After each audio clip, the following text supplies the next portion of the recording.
Well, the Sanctuary City showdown heating up once again. The Justice Department now calling on local governments to help with federal efforts to deport criminals. But a Democratic lawmaker from California seems to think the policies are racist. In a statement, State Senate Leader Kevin De Leon writes this: "It has become abundantly clear that Attorney General Jeff Sessions and the Trump administration are basing their law enforcement policies on principles of white supremacy, not American values. Their constant and systemic targeting of diverse cities and states goes beyond constitutional norms and will be challenged at every level." Jamil Shah Sr.'s son was shot and killed by an illegal immigrant back in 2008, and he joins us now with his reaction. Good to have you here, sir. Oh, thank you. I know this is an issue that's very close to your heart. President Trump calls you a friend. He heard your story, was so emotionally impacted by it. You were brought on to many of his campaign events. The country has heard your story. They have been so moved by it. When you hear these comments from that Democrat in California about what Jeff Sessions and Secretary of DHS are trying to do with the border and sanctuary cities, what is your response?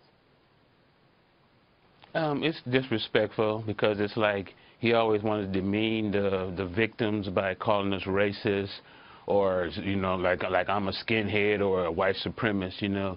Instead of just saying we're pissed off parents. We miss our kids, we loved our kids, and they want to act like our kids were never born. They just never existed. It's not fair. So it's not about white supremacy.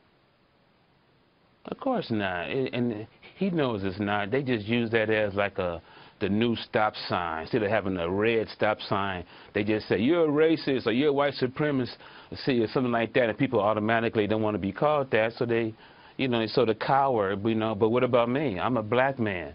My son was murdered by an illegal alien from Mexico. Yeah, I mean, as I said, you've been so personally impacted by all of this. What are people on the other side of this debate, what are they missing about what you've experienced, what you agree with President Trump doing on all of this? What are they missing? They're missing the fact that just because you were brought up here by no fault of your own. My son was murdered by a dreamer, someone that was brought over when he was 3 years old.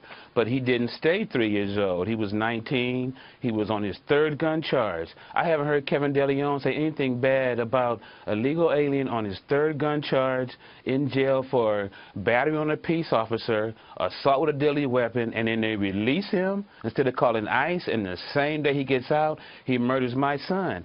Why does he think that's bad? Why does he not care about Americans? We love our kids too. If you were to come face to face with Kevin De Leon, what would you say to him, that Democrat in California?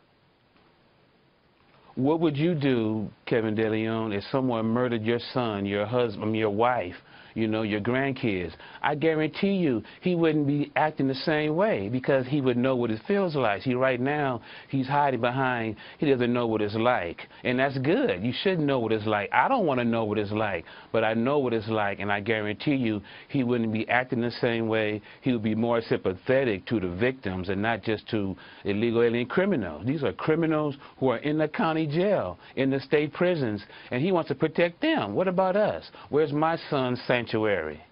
Well, Jamil, we're honored to have you on our show to tell your side of the story. So sorry for your loss, but really appreciate you opening up to us.